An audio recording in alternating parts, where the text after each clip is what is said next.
Ayo bawa harta ke surga. Dukung pembangunan sekolah Islam Mufid dengan donasi ke rekening atas nama Yayasan Muflih untuk Islam dan Dakwah.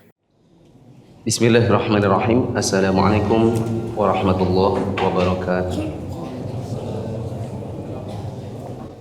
Alhamdulillahi wa kafa. Wassalatu wassalamu ala rasulillahil mustafa wa ala alihi wa ashabihi wa man iktafa. Hadirin dan hadirat yang dirahmati Allah, kita bersyukur kepada Allah pada kesempatan malam hari ini kita bisa lanjutkan kembali pembahasan Rasyul Barad Syarah Al-Adab Al-Mufrad. Pada malam hari ini kita akan bahas bab ke-27, hadis ke-52. Nanti setelah selesai Isya ada pembagian coklat untuk bapak-bapak. Insya Allah. Tentang fadlu atau fadail silaturahim. Keutamaan silaturahim.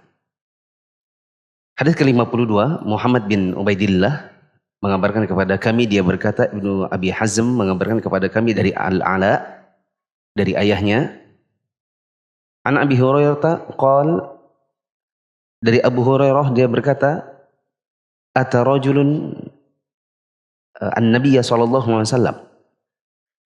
Ada seorang laki-laki mendatangi Nabi sallallahu alaihi wasallam. Faqal, seraya berkata, ya Rasulullah, inna li qarabatan asiluhum wa yaqta'un. Wahai Rasulullah, aku mempunyai keluarga yang aku sambung silaturahim dengan mereka, tapi mereka malah memutuskannya. Wa uhsinu ilaihim wa yusi'una ilai. Aku berbuat baik kepada mereka, tetapi mereka malah berbuat buruk terhadapku. Wa yajhaluna alayya wa ahlimu anhum.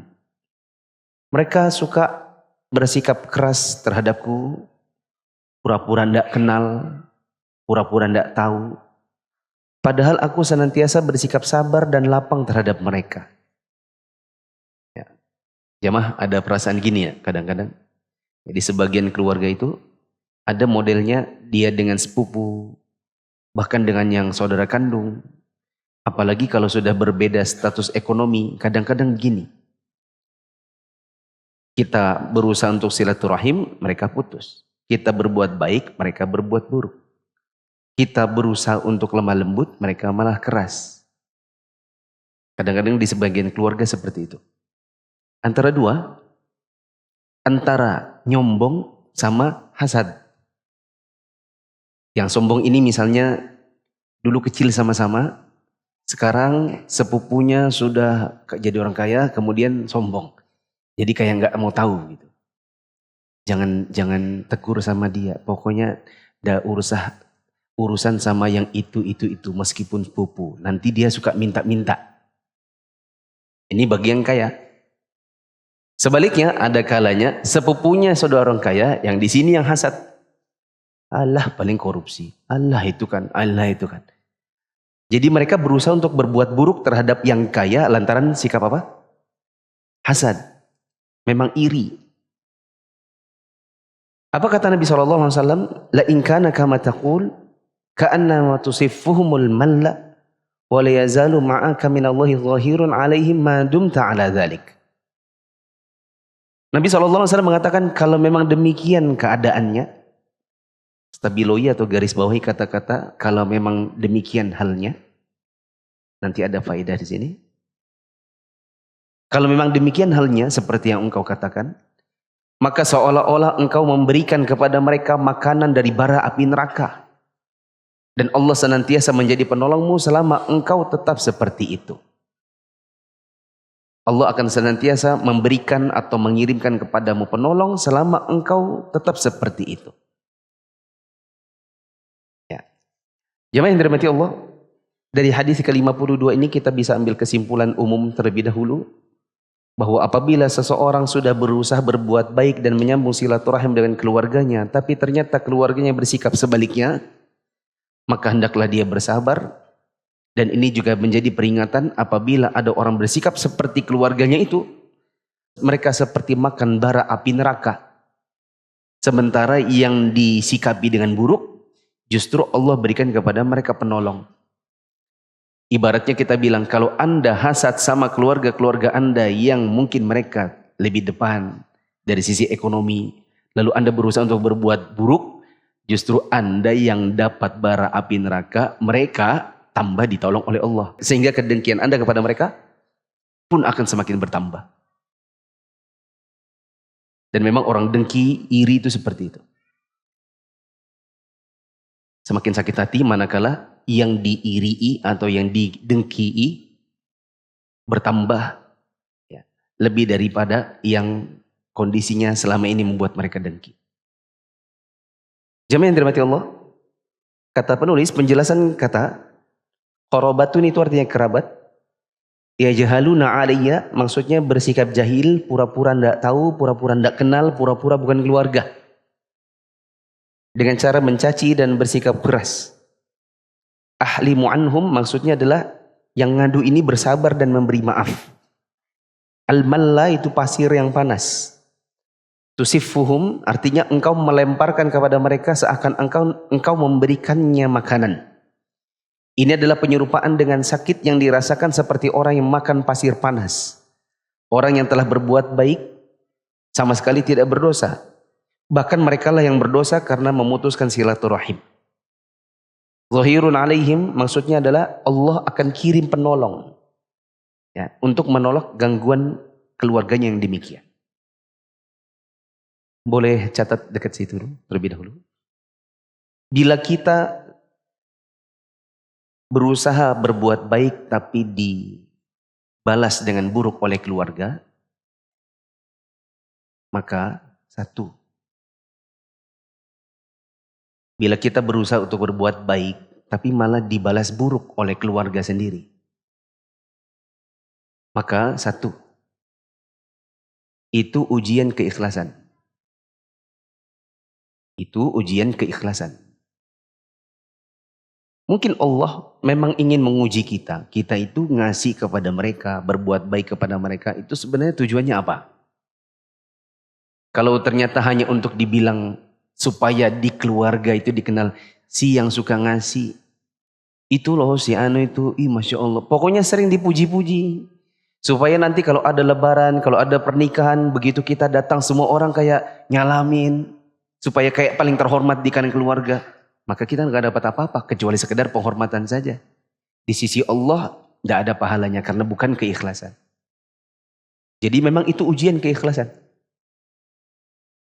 Kalau seandainya kita berhenti, berarti kita tandanya memang tidak ikhlas. Kita punya sepupu, kita tahu dia susah sekali. Kita suka ngasih. Dia itu nggak pernah balas gini, terima kasih ya kak, makasih ya dek. Nggak pernah dia japri begitu. Padahal kita berharap, kok dia habis dapat tuh nggak pernah balas apa-apa ya. Kok nggak bilang terima kasih ya. Akhirnya berhentiin aja lah. Tunggu dia terima kasih baru kasih lagi. Bila kita berhenti lantaran sikap seperti itu, berarti kita ini sebenarnya hanya cari apa teman-teman? Cari terima kasih. Bukan cari pahala. Kedua, tetap lakukan karena pahalanya lebih sempurna. Tetap lakukan karena pahalanya lebih sempurna. Ketiga, yakinlah Allah akan menolong kita. Yakinlah Allah akan menolong kita. Keempat, kalau berharap impas,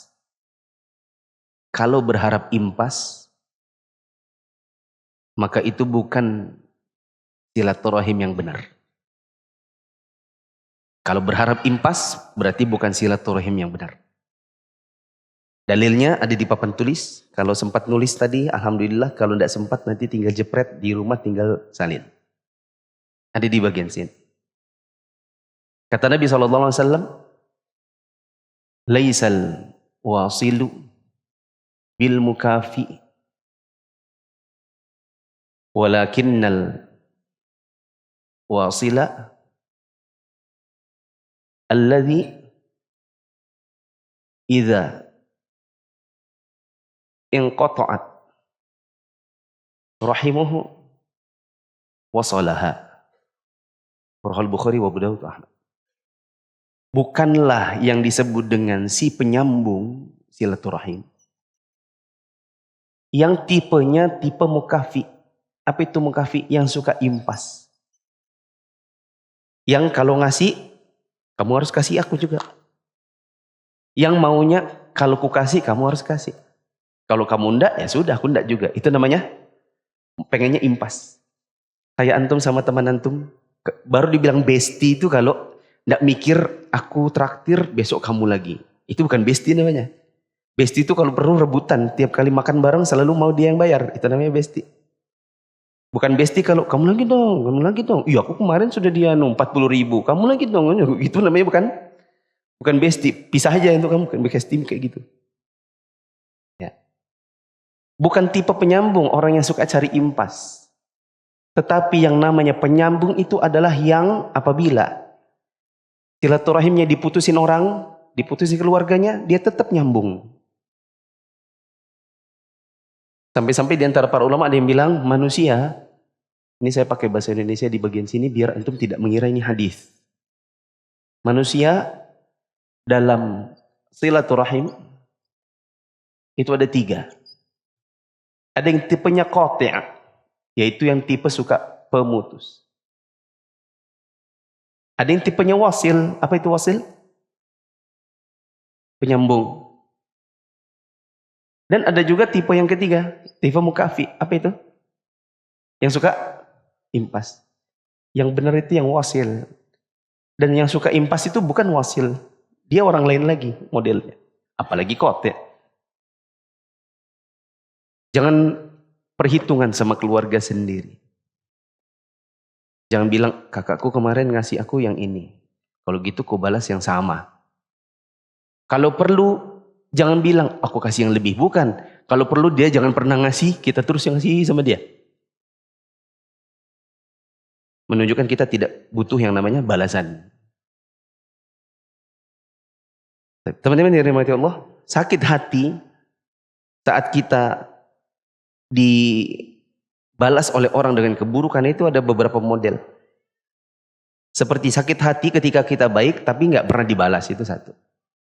Yang kedua sakit hati manakala kita baik tapi malah dihina kebaikan kita. Catat aja deh, catat. Model-model sakit hati. Ya. Model-model sakit hati. Ini nggak apa-apa ya, bagus dicatat baru antum jadikan status. Model-model sakit hati. Nanti kalau antum jadikan status, nanti ada yang balas. Siapa yang disindir? Padahal itu faedah kajian ya.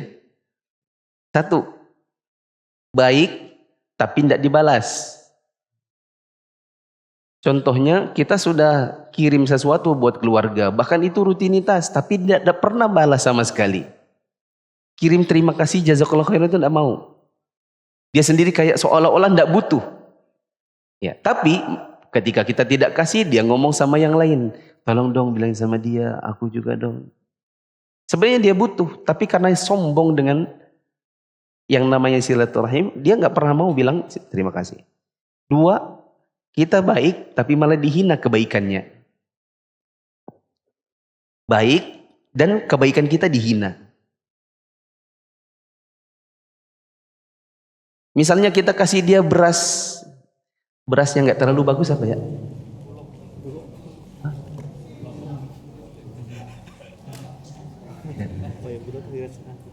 Terus dia bilang gini, alah, kok biarpun 25 kilo, kalau bulog nggak enak, katanya. Ngasih tuh 50 kilo rojo lele. Ini tambah, nggak apa namanya? Betul-betul dia itu dikasih hati minta jantung. Jadi kita maksud kita baik. Kita kasih yang banyak karena dia anaknya banyak. Tapi kita juga tidak bisa ngasih banyak dengan harga yang begitu mahal. Apa yang kita mampu kita kasih. Sampai di rumahnya malah dihina beras yang kita kasih. 3, kita baik lalu dibanding-bandingkan. Misalnya kita kasih tadi beras mawar misalnya. Mungkin ada yang lebih mahal, bondi misalnya. Terus dia kalau ngomong, kamu itu kalau ngasih apa? Mawar. Coba kayak si Anu. Kalau si Anu itu ya, itu ngasihnya itu rojo lele, bondi. Kalau kamu itu ngasih apa gitu. Sakit hati enggak begitu ya? Saya kira antum bukan manusia kalau antum tidak sakit hati. Ya. Manusia biasa pasti ada rasa sakitnya. Tidak mungkin enggak. Keempat, kita baik malah dibalas buruk. Misalnya ini dia bukan lagi ngomongin kita depan kita. Kalau tadi masih mending. Allah kamu itu kalau ngasih apa cuman mawar, apa cuma. Itu tapi ngomongnya masih depan kita. Yang lebih sakit lagi itu kalau di depan kita, makasih ya. Begitu kita pulang, dia ngomong sama sepupu-sepupu yang lain, si Anu itu kalau ngasih apa cuma gitu. Itu lebih sakit lagi tuh. Karena sudah diomongin ke orang-orang. Maka dari semua ini semua ujian keikhlasan. Balik ke yang nomor 1. Antara antum mau menjalani ujian dan lulus, atau ya sudah tidak usah ikut ujian. Atau malah tidak lulus kalian. Kandungan hadis, hukum asal dalam bergaul dengan kerabat adalah hendaknya berbuat baik, sabar dan memaklumi, bukan bergaul untuk menerima atau memberi. Kasih dalam kurung, impas. Hukum asalnya itu kita berbuat baik dan memberi, bukan harapkan impas. Sebagaimana dalam hadis. Kedua, melaksanakan perintah Allah adalah penyebab datangnya pertolongan, bantuan dan taufik darinya. Ini kita bisa ambil dari perkataan Nabi SAW, kamu senantiasa seperti itu. Madum ta'ala dzalik, selama kamu tetap seperti itu, tetap berbuat baik dan tetap sabar kepada keluargamu meskipun dia berlaku buruk terhadapmu. Nanti Allah akan menjadi penolongmu atau kirim penolong buatmu. Ketiga, kata penulis, memutus hubungan silaturahim adalah sesuatu yang menyakitkan dan menyiksa orangnya di dunia serta menjadi sebab kerugian dan penyesalan di hari kiamat. Kalau ada dari antum, saya tidak tahu siapa, bila ada yang tidak teguran sama saudaranya, tidak teguran sama apalagi orang tuanya, maka antum ingat ini, makan bara dari api neraka. Ya, siap-siap. Keempat, setiap hamba hendaknya mengharapkan pahala dari Allah ketika menunaikan hak-hak dan berbuat baik kepada kerabat dan orang lain. Usahakan antum harapkan pahala, karena nanti antum pasti akan diuji dalam keikhlasan antum. Gak mungkin.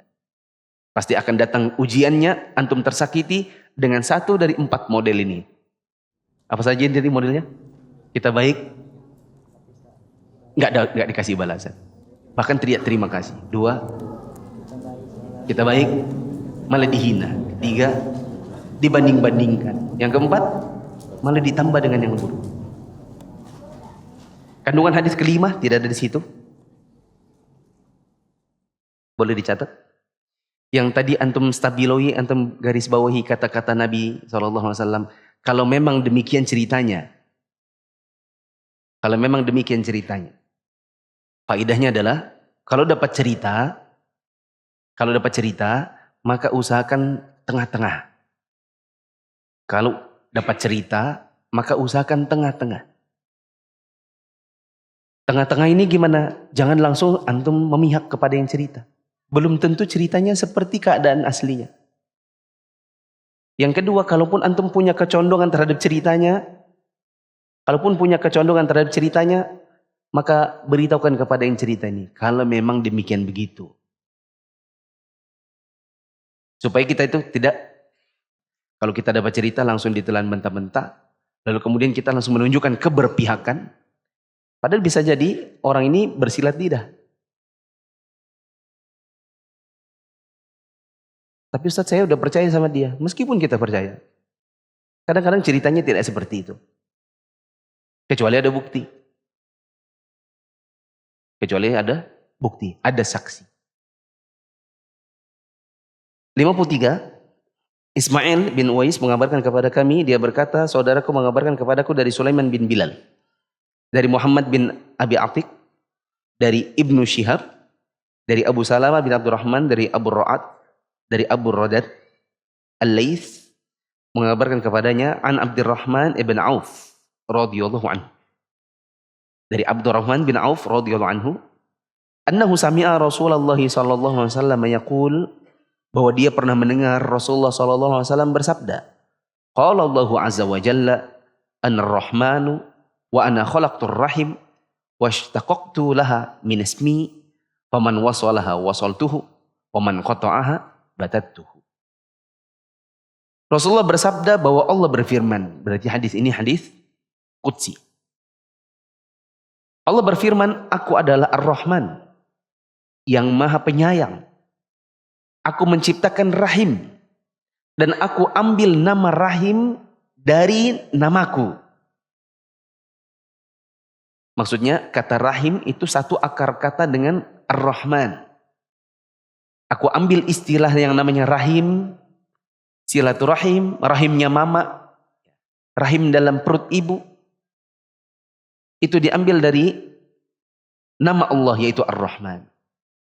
Barang siapa yang menyambungnya maka aku akan sambung. Ini sambung rahmatnya. Dan siapa yang memutus rahim maka aku akan putus rahmat. Penjelasan kata ishtaqaqtu maksudnya adalah aku ambil, aku sadur, aku adopsi nama rahim dari namaku, yaitu nama Ar-Rahman. Faman wasalaha wasaltuhu maksudnya adalah siapa yang menyambung rahim maka dia akan mendapatkan rahmat dan kemuliaanku. Batattuhu maksudnya aku memutusnya dari rahmatku yang khusus. Berasal dari kata al-battu yang artinya al-qata' atau memutus. Kandungan hadis, rahim adalah salah satu pengaruh rahmat Allah yang Maha Ar-Rahman. Dan setiap mukmin harus berakhlak dengan akhlaknya Allah Ta'ala yang menghiasi perilakunya dengan asma dan sifat-sifatnya. Ketika Allah mengatakan dirinya Ar-Rahman, maka kita berusaha untuk berbuat baik dikarenakan ini bagian dari apa yang Allah ajarkan untuk kita. Tapi perlu dicatat di dekat nomor 1, nama manusia atau nama seseorang, nama muslim, maksimal Abdurrahman. Tidak boleh Rahman saja. Abdurrahman tidak boleh Rahman saja. Kalau tanpa abdu, maka yang boleh adalah rahim. Maka yang boleh adalah rahim. Jadi boleh namanya Pak Rahim, boleh. Tapi kalau Pak Rahman nggak boleh. Kalau mau pakai Rahman harus tambah abdu. Di antara ulama kita yang menjelaskan, seperti Syekh Muhammad bin Shalih Al-Utsaimin menjelaskan dalam Al-Qawaidul Musla bahwa Ar-Rahman itu adalah kasih sayang yang begitu luas. Dan manusia tidak mungkin punya sifat seperti ini. Allah itu saking luasnya, yang kafir aja dikasih. Hewan dikasih. Sedangkan kita misalnya kita lagi makan ada kucing, terus dia mau caplok ayam kita, jengkel kan kita, lempar apa itu? Dilempar HP misalnya. Kita tidak mungkin untuk memiliki sifat yang sampai luas seperti nama Ar-Rahman. Makanya para ulama kita bilang tidak boleh namanya Rahman saja. Kalau ada yang namanya sudah terlanjur namanya Rahman, kalau ada yang sudah terlanjur namanya Rahman, maka kalau dipanggil sehari-hari tambahin apa? Abdu. Kandungan hadis yang kedua, penyebutan istiqaq rahim dari Ar-Rahman merupakan bentuk isti'arah atau peminjaman atau adopsi sebagai bentuk petunjuk akan kedudukan rahim yang agung. Ketika Allah punya nama Ar-Rahman lalu kemudian rahim itu diambil dari nama Ar-Rahman, ini menunjukkan bahwa silaturahim, hubungan kekerabatan, apalagi yang betul-betul punya hubungan rahim itu adalah kedudukan yang agung. Dan kita tidak boleh putus. Kandungan hadis yang ketiga, dalam hadis tersebut terdapat keagungan rahim dan penjelasan tentang keutamanya beserta besarnya dosa bagi orang yang memutuskan kerahiman. Yang keempat, rahmat itu terbatas pada ittiba' kepada Alkitab as-sunnah. Menegakkan hukum had dan menegakkan hukum atas pelanggaran terhadap hukum Allah tidaklah menafikan rahmat yang dimaksud dalam hadis ini.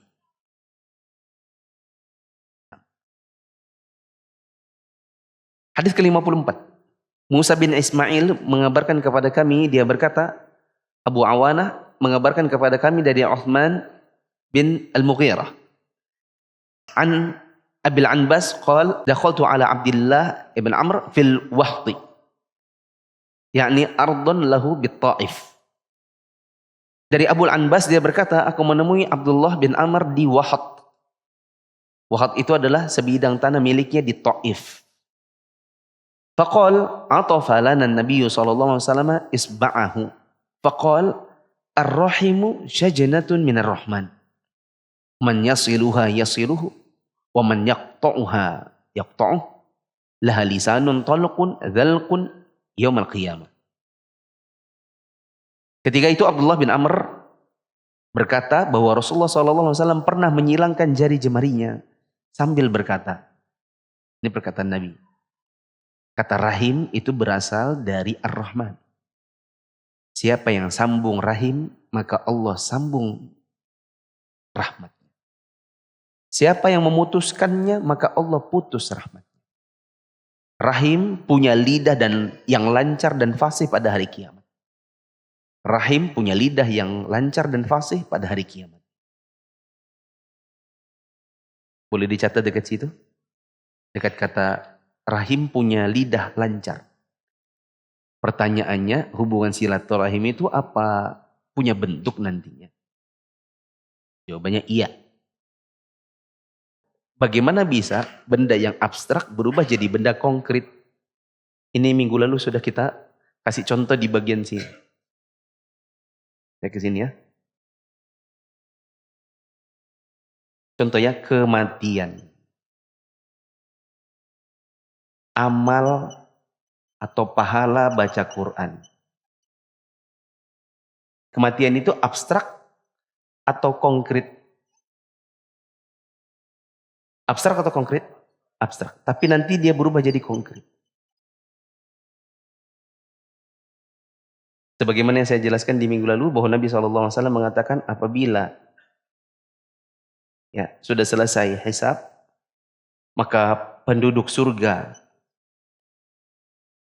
masuk ke dalam surga, kemudian yang penduduk neraka masuk ke dalam neraka, maka didatangkan kematian. Apa bentuknya? Ada bentuk konkretnya. Bentuknya adalah seekor kibas, lalu kemudian disembelih sehingga kematian mati. Ketika kematian sudah mati, maka tidak ada lagi yang namanya kematian. Maka yang sudah di dalam surga maka semakin gembira, yang di dalam neraka semakin sengsara. Amal pahala ini nanti di hari kiamat datang. Misalnya tentang amalan baca Quran. Nabi SAW mengatakan, Iqra'ul Qur'ana fa innahu ya'ti yaumal qiyamati syafi'an li ashabi. Bacalah Quran, nanti di hari kiamat pahala baca Quran ini akan datang ke orang yang menjadi pembacanya, dijadikan dia akan menjadi seorang syafi' yang memberikan syafaat. Apalagi minggu lalu saya kasih contoh. Alam kubur. Nanti dalam kubur amalan yang baik datang dalam wajah tampan. Sedangkan amal buruk datang dalam buruk rupa. Lalu kemudian si yang punya amal ini nanya, kamu siapa? Maka si amal kebaikan bilang, ana amaluka saleh. Saya amalmu yang baik. Datang dalam orang wujud tampan. Sedangkan yang buruk rupa, dia juga nanya, kamu siapa? Dia bilang, aku adalah amal burukku. Sebagaimana juga rahim di sini, nanti rahim punya bentuk konkretnya. Bahkan dia punya lidah yang lancar dan fasih. Penjelasan kata, al-wahtu, tempat tenang dan datar yang menumbuhkan pepohonan besar yang berduri dan deretan pohon. Ini adalah tanah milik Amr ibn al-As di Taif. Yang berupa kebun anggur yang merambat di atas kayu. Di sana terdapat 1 juta kayu yang setiap kayu bernilai 1 dirham. Syajanah atau syujanah bisa dibaca dengan 2 cara dan keduanya dikenal. Maksudnya adalah akar pohon yang saling membelit. Itu syajanah. Berarti kalau disebutkan tadi bahwa rahim itu syajanahnya Ar-Rahman, maka maksudnya adalah rahim adalah salah satu pengaruh di antara pengaruh-pengaruh rahmat Allah Ar-Rahman yang dia saling mengikat. Adapun orang yang memutuskan tali rahim, maka sama halnya dengan memutus rahmat Allah. Tolok itu artinya orang yang lisannya fasih dan kata-katanya indah. Ada zalq, itu artinya orang yang tajam, lidahnya tajam dan sangat fasih. Kandungan hadis ini menunjukkan penegasan haramnya memutuskan hubungan rahim. Karena tidak menyambung hubungan rahim termasuk dosa besar. Sekali lagi ya, teman-teman, kita coba evaluasi diri sendiri. Siapa tahu dari kita ada yang tidak teguran lama sama saudaranya. Tidak teguran lama sama pamannya, sama bibinya karena sebuah masalah. Dan biasanya masalah yang paling banyak timbul itu yang membuat orang jadi putus silaturahim biasanya malah masalah waris. Ya. Apalagi warisan yang memang sengaja tidak dibagi sampai gonta-ganti generasi. Saya katakan begini, apabila ada saudarakah, mamanya kah, bapaknya kah, mereka memang sengaja agar warisan dari generasi sebelumnya itu sengaja untuk tidak dibagi, kita katakan mereka ini sedang memupuk bom waktu yang tidak tahu kapan meledaknya. Kalau ada yang berkata, baru aja 2 bulan, kuburannya belum kering, tanaman di atas kuburnya saja belum layu, sudah ngomongin warisan. Kita bilang iya, ngomong warisan. Dan memang tidak ada yang namanya bagi warisan itu nunggu tanamannya layu dulu, nggak ada dalilnya. Apabila seseorang menuntut hak warisnya untuk segera dibagi, maka tidak berhak untuk orang lain untuk menunda-nundanya. Kita baru boleh tunda itu apabila, ada yang tahu nggak? Kapan kita bisa tunda pembagian warisan? Berhadiah. Berhadiah ini sambal pecel. Siapa yang tahu kapan kita bisa tunda pembagian warisan? Yang banyak terjadi itu misalnya mamanya bilang gini, mama lo masih hidup nak. Terus mama nanti kalau rumahnya ayah ini dijual, mama mau tinggal di mana? Tapi ma ini loh adek mau nikah, dia butuh bayar mahar, butuh acara. Kayak apa kamu tidak dijual rumahnya? Nantilah ya, tunggu mama mati. Lalu terus nanti dia nikahnya kalau mama mati. Kalau mama mati 10 tahun lagi, dia aja usianya udah 30. Kayak apa dia mau menikah ini? Mamanya bilang, durhaka kalian semua ya. Masa mama diusir dari rumahnya bapak, gimana kalian ini? Mamanya sekarang bilang, menggunakan posisinya sebagai ibu dan menuduh dengan tuduhan durhaka gara-gara anaknya minta warisannya segera dijual. Ini salah lagi. Kita baru boleh tunda pembagian warisan kalau, ada yang tahu? Kalau anak si mayit masih kecil, bisa dibagi. Nanti kan dicatat di notaris. Nanti ada walinya yang menguruskan. Bisa enggak? Itu nggak bisa. Anak kecil enggak bisa ditunda gara-gara oh ini kasihan masih kecil. Ya nanti kita yang uruskan hartanya. Yang penting tahu dulu. Supaya nggak tahu nanti paman-pamannya terus mengklaim, tante-tantenya terus mengklaim, atau datang nanti istri baru dari saudara-saudaranya, akhirnya anaknya nggak dapat malah.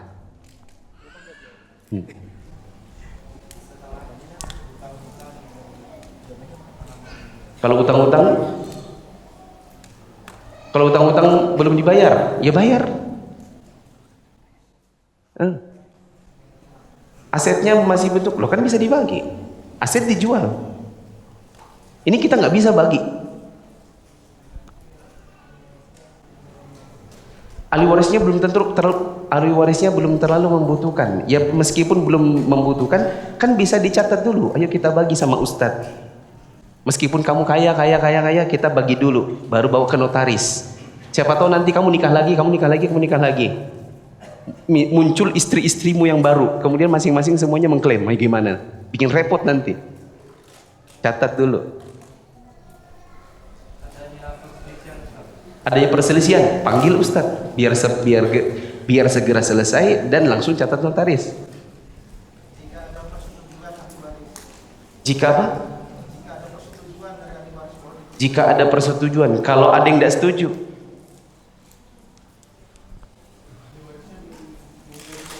ya, ahli warisnya belum ngumpul, kan bisa ditelepon. Kak, ini kita mau bagi ya? Ya, bagi aja. Di antaranya, satu, ahli warisnya tidak tahu masih hidup apa sudah mati. Misalnya kita punya ahli waris, misalnya kakak kandung, tapi dia kerja di Arab Saudi, sudah setahun tidak muncul, kabarnya tidak tahu, WA-nya sudah mati. Kita nanya ke temannya juga nggak tahu di mana. Kita nggak tahu, dapat masih hidup atau sudah mati. Maka belum bisa dibagi. Tunggu nanti dicari tahu aslinya. Karena kalau kita tidak tahu dia masih hidup atau sudah meninggal, kita tidak tahu apakah dia perlu dimasukkan dalam perhitungan atau tidak. Ada satu lagi. Apa Izra? Tadi angkat tangan. Mau jawab ini, sebelum ditunaikan 3 atau 4 haknya si mayit. Bukan. Yang kedua adalah bila ada ahli waris yang kita tidak tahu jenis kelaminnya itu apa. Antum tahu yang namanya menganang bersaudara itu? Sampai usia sekian, dia dalam kondisi seperti perempuan. Karena bertugas sebagai tentara atau polisi itu ya. Sebagai perempuan. Tapi keperawakan nampak seperti laki-laki. Yang seperti ini dia tidak bisa langsung bagi warisan. Karena haknya perempuan, setengahnya laki-laki. Seandainya dia terhitung sebagai anak laki-laki, maka tentu beda nanti jumlahnya, haknya ketika ternyata dia seperti anak perempuan. Jadi pahami? Jadi apa yang harus dilakukan? Ditentukan dulu. Datang ke dokter. Diperiksa. Kemudian ditentukan. Oh ini kata dokter lebih banyak dominasi sifat-sifat perempuan. Atau yang mengenang itu sifat-sifat laki-laki. Kemudian dioperasi. Kemudian diajukan kepada pengadilan. Untuk diputuskan statusnya sekarang sebagai seorang laki-laki, baru bisa bagi ahli waris. Baru bisa bagi. Nah, kok jadi warisan ya? Mana tadi? Kedua, pengagungan terhadap rahim dan menyambung hubungan rahim adalah amalan yang sangat dianjurkan dan ditekankan. Ketiga, rahim dapat berbicara dan mengadukan orang yang memutuskan dirinya kepada Allah di hari kiamat. Ya, nanti rahim itu akan ngomong, ya Allah ini Usman ini, ya Allah ini yang namanya si Adi ini, ya ini si ini sama saudaranya, ini sama bapaknya, ini dia sama mamanya nggak teguran. Kemudian yang keempat, rahim berasal dari asma Ar-Rahman, karena itu barang siapa yang menyambungnya Allah akan menyambung rahmatnya, sebaliknya siapa yang memutusnya maka Allah akan putus rahmatnya. Hadis 55. Ismail mengabarkan kepada kami, dia berkata, Sulaiman mengabarkan kepadaku dari Muawiyah bin Abi Muzarrah, dari Yazid bin Marwan, dari Urwah ibn Zubair, an Aisyah radhiyallahu anha, anna Nabiya sallallahu alaihi wasallam qala, ar-rahimu shajanatun minallah, man wasalaha wasalallah, wa man qata'a qata'ahu Allah. Dari Aisyah radhiyallahu anha bahwa Nabi sallallahu alaihi wasallam bersabda, rahim adalah akar dari Allah. Siapa yang menyambungnya, Allah sambung rahmatnya. Siapa yang putus rahimnya, maka Allah putus rahmatnya. Adapun faedahnya sudah berlalu. Sama seperti yang sebelumnya. Bab 28, silaturahim menambah umur. Boleh dicatat dulu dekat nomor 56. Lihat hadis 22. Lihat Hadis 22. Nah, coba buka nomor 22. Coba buka nomor 22. Halaman berapa? 37. Halaman 37. Hadis ini serupa, tapi yang nomor 22 keterangannya apa? Riwayatnya dhaif. Derajatnya dhaif. Lalu coba antum buka halaman 38. Ya. Seharusnya di situ ada keterangan bahwa yang sahih adalah yang berikut ini, yaitu yang dulu saya tuliskan di depan, di papan tulis. Dulu, waktu pembahasan nomor 22. Nah, yang saya tuliskan di nomor 22 ternyata muncul di nomor 56. Mari kita baca. Abdullah bin Salih mengabarkan kepada kami, dia berkata, Al-Laits mengabarkan kepadaku, dia berkata, Uqail menceritakan kepadaku dari Ibnu Syihab, dia berkata, Akhbaruni Anas ibnu Malikin, anna Rasulullah sallallahu alaihi wasallam qala, man ahabba an yubsata lahu fi rizqihi wa an yunsa'a lahu fi atharihi falyasir rahimah. Anas bin Malik mengabarkan kepadaku, dia berkata, Rasulullah sallallahu alaihi wasallam bersabda, barang siapa yang ingin dilapangkan rezekinya dan ingin dipanjangkan umurnya, hendaknya ia menyambung silaturahim. Di hadis 57. Langsung di bawahnya, an Abi Hurairah qala sami'tu Rasulullah sallallahu alaihi wasallam yaqul man sarrahu an yubsata lahu fi rizqihi wa an yunsa'a lahu fi atharihi falyasir rahimah. Kata Abu Hurairah radhiyallahu anhu, dia berkata, aku mendengar Rasulullah SAW bersabda, barang siapa yang ingin dilapangkan rezekinya dan dipanjangkan umurnya, hendaklah ia sambung silaturahim.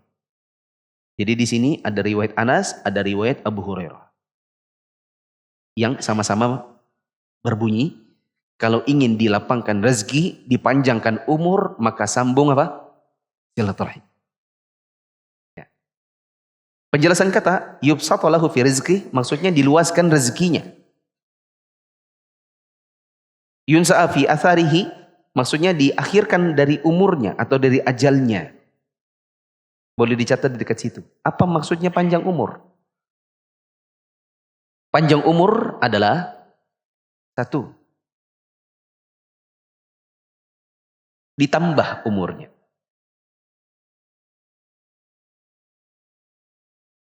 Dengan dua model. Ditambah umurnya dengan dua model. Jadi misalnya tadinya dia usianya 30. Terus karena dia suka sambung silaturahim, jadi usianya 40. Tadinya udah mau mati tuh. Terus nambah usianya, gak jadi mati. 10 tahun lagi. Dengan dua model. Satu, catatan lama diganti. Catatan lama diganti. Jadi aslinya tadinya dicatat 30, lalu diganti jadi 40. Model kedua dicatat dengan dua alternatif. Dicatat dengan dua alternatif. Yaitu catatannya begini. Si Lutfi apabila dia sampai di usia 30, dia tidak sambung silaturahim, mati dia usia 30. Berapa usia antum sekarang, Fi? Ya. Dan apabila ternyata di usia 30 dia senantiasa menyambung silaturahim, maka usianya 40 gitu. Catatannya dua model. Entah catatan lama 30, ternyata sampai dia 30, kemudian dia sambung silaturahim diganti jadi 40, catatan baru. Atau catatnya memang dari awal itu dua. Yaitu bila sampai di usia sekian dia sambung silaturahim, maka dia tambah sekian gitu. Bila tidak maka mati dia. Yang kedua, makna dari panjang umur. Kedua, usianya fix. Usianya fix. 30 ya 30. Tapi ditambah keberkahannya. Usianya fix tapi ditambah keberkahannya. Ketiga, usianya fix. Tapi setelah mati, namanya terus dikenang. Usianya fix, 30 ya 30. Lutfi mati usianya 30, belum nikah. Ya udah segitu. Kalau memang ternyata catatnya gitu. Terus apa maksudnya panjang umur? Maksudnya adalah meskipun orang yang wafat, namanya senantiasa disebut. Kan hadis setelah azan dulu.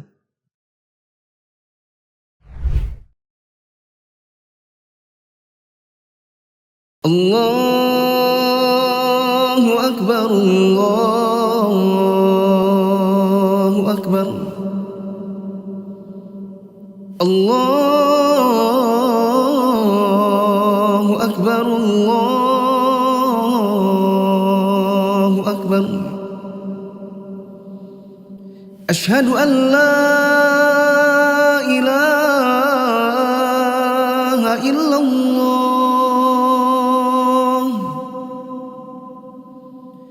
Asyhadu an la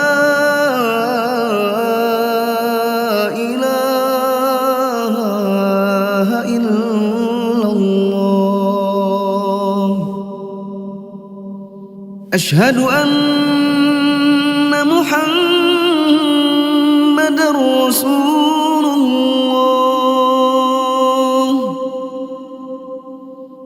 Asyhadu anna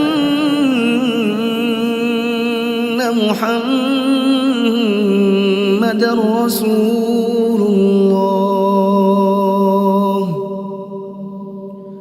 Hayya 'alas salah.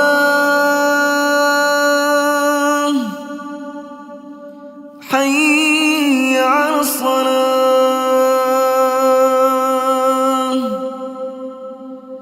Hayya 'alal falah.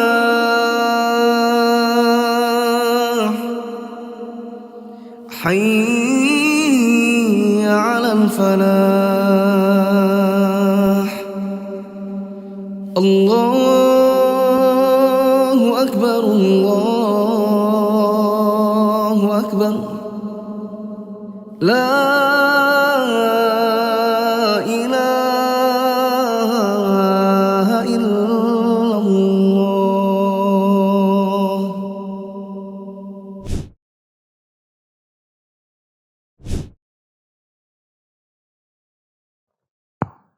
Coba diulang dulu, panjang umur itu maksudnya ada 3 macam, apa saja? 1, benar-benar ditambah. Bagaimana cara penambahannya? Ada 2 model, ada yang catatan lamanya sekian, lalu ada catatan baru. Model kedua, memang ada 2 catatan sedari awal, yaitu bila dia silaturahim sekian, bila tidak sekian. Terus model kedua, ya, usianya fix, memang segitu. Jadi apa yang dimaksud dengan panjang umur? Maksudnya ada umurnya dipenuhi dengan keberkahan.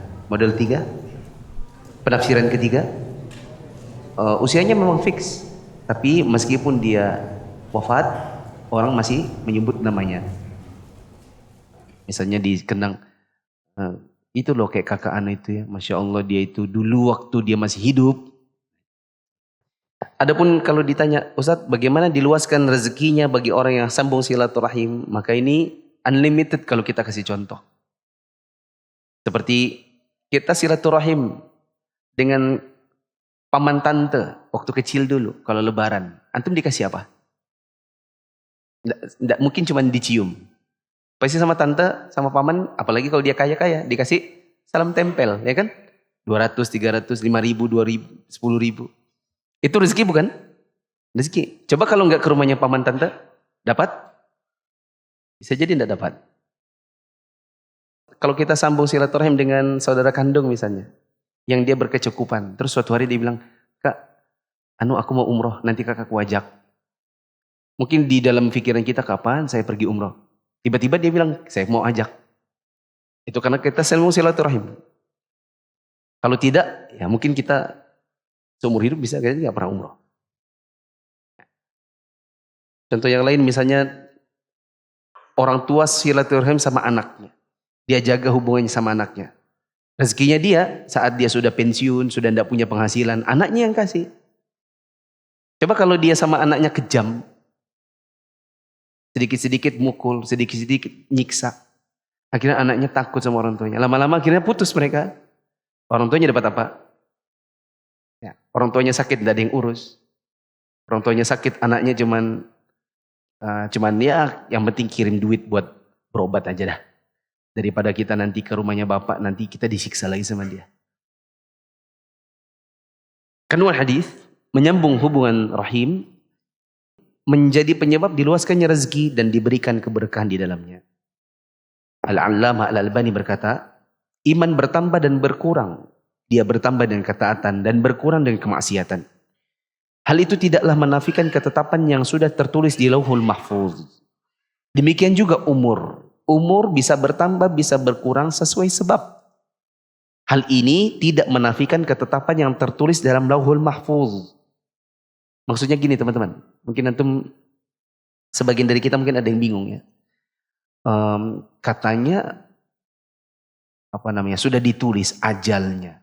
Berarti apa iya ada lagi pendaman umur? Ya, kita katakan di antara ulama kita ada juga yang menafsirkan begini. Sebagaimana apabila seseorang sakit di akhir usia, anggaplah usianya ketika itu sudah 70. Sakit, dia tidak berobat. Seharusnya dia mati. Tapi karena dia berobat, maka Allah tambahkan umurnya. Sembuh. Dan itu semua berada di dalam tulisan takdir untuk dirinya. Begitu juga orang yang menyambung silaturahim, bisa jadi Allah memang catat pada rangkaian kehidupannya bahwa dia akan menyambung silaturahim di usia sekian, lalu kemudian Allah panjangkan usianya. Tadi penafsirannya sudah disebutkan. Oleh karena itu disebutkan dalam hadis-hadis yang marfu' dan asar-asar mauquf bahwa doa bisa memperpanjang umur. Ya. Seperti kata Nabi SAW, la yardul qada illa du'a. Tidak bisa menolak takdir kecuali doa. Sebagian orang bilang, oh berarti takdir itu bisa digonta-ganti ya dengan doa. Di antara ulama kita dia mengatakan, digantinya takdir dengan doa itu dalam takdir juga. Misalnya di dalam rangkaian takdirnya pada usia sekian dia sakit. Kemudian dia berobat lalu dia berdoa, ya Allah sembuhkan aku. Lalu Allah takdirkan dia sembuh. Sehingga Allah takdirkan dengan takdir yang berikutnya bahwa dia umurnya tambah. Padahal tadinya sudah hampir mati. Nah, begitu pula akhlak dan sikap yang baik terhadap tetangga. Wallahu a'lam. Masih berapa menit? 3. Saya takut tertipu seperti minggu lalu ya. Saya tanya, berapa menit? 6. Ternyata itu bukan 6 menit, tapi 6 detik rupanya. Jadi ngomong sudah kepanjangan. Nah, pelakunya di depan situ. Saya tambahkan karena hadis 58-59 ini mirip seperti sebelumnya. Bab 29, orang yang menyambung hubungan kekeluargaan dicintai oleh keluarganya. Muhammad bin Katsir mengabarkan kepada kami, dia berkata, Sufyan mengabarkan kepada kami dari Abu Ishaq dari Maghra. An Ibni Umar qal, man ittaqa rabbahu wa wasala rahimahu nusi'a fi ajalihi wa thara maluhu wa ahabbahu ahluhu. Ibnu Umar berkata, barang siapa bertakwa kepada Rabbnya, menyambung silaturahim, maka akan dipanjangkan usianya, sama seperti tadi. Dibanyakkan hartanya, bagian dari diluaskan rezeki. Dan tambah satu lagi kelebihannya, apa itu? Dicintai keluarganya. Ya tentu orang yang suka menyambung silaturahim, apalagi kalau dia silaturahimnya bawa duit, pasti keluarganya sayang sama dia. Nah mungkin enggak. Kecuali yang hasad. Hadis 59, langsung ke bagian belakang. Qala Ibnu Umar, man ittaqa rabbahu wa wasala rahimahu unsi'a lahu fi umrihi wa thara maluhu wa ahabbahu ahluhu. Ibnu Umar berkata, barang siapa yang bertakwa kepada Allah dan menyambung silaturahim, maka dapat keuntungan. Dipanjangkan umur, dibanyakkan harta, dan dijadikan keluarganya mencintai. Saya kasih antum PR, enggak usah dikumpul PR-nya. Silakan antum kalau mau kerjakan, kalau enggak ya enggak usah. Coba antum tanya-tanya dan lihat-lihat, antum amati di sekeliling kita yang orangnya suka silaturahim sama keluarganya, miskin nggak kira-kira? Atau malah tambah duitnya? Antum bisa tanya-tanya sama dia. Karena hadis 5859, takwa dan menyambung silaturahim adalah penyebab utama mendapatkan kelapangan rezeki, harta, dan kehidupan yang penuh berkah, serta mendapatkan cinta kasih dan penghormatan dari keluarga. Wallahu a'lam bishawab. Di sini ada pertanyaan yang sudah cukup lama ada di saya. Ustadz, apakah boleh mengambilkan makanan ke piring, misalnya saat makan bersama, dan mengambilkan langsung untuk orang tua ke piringnya? Mungkin ini maksudnya cara menerapkan mendahulukan orang tua makan. Sudah berlalu penjelasannya kira-kira sebulan lalu. Intinya sebisa mungkin dalam acara bersama keluarga, orang tua kita dulu yang tuang makanan ke piringnya. Kalau dia tidak bisa, kita yang tuangkan. Ya. Kalau dia bilang, kamu saja duluan. Ya, kita ambilkan makanannya dia di piringnya, baru kasih dia makan. Kita lihat sendoknya sudah masuk dalam mulut, baru kita nyendok. Kalau kita misalnya ke restoran sama bapak ibu, kita pesannya yang cepat datang. Apa yang cepat datang? Apa yang cepat datang? Misalnya nasi goreng. Bapak kita sama mama kita masih capcay kuah. Masih lama lagi potong sayurnya. Ya, ternyata punya kita nasi goreng sudah datang duluan. Maka jangan langsung makan.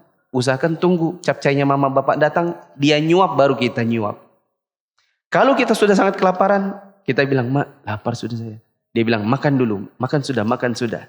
Kalau seperti itu, ambil piring kita, sendok nasi gorengnya, suapkan dulu. Mama makan. Bapak makan. Baru kita makan. Subhanakallahumma wa bihamdika asyhadu an la ilaha illa anta astaghfiruka wa atubu ilaik. Assalamualaikum warahmatullahi wabarakatuh.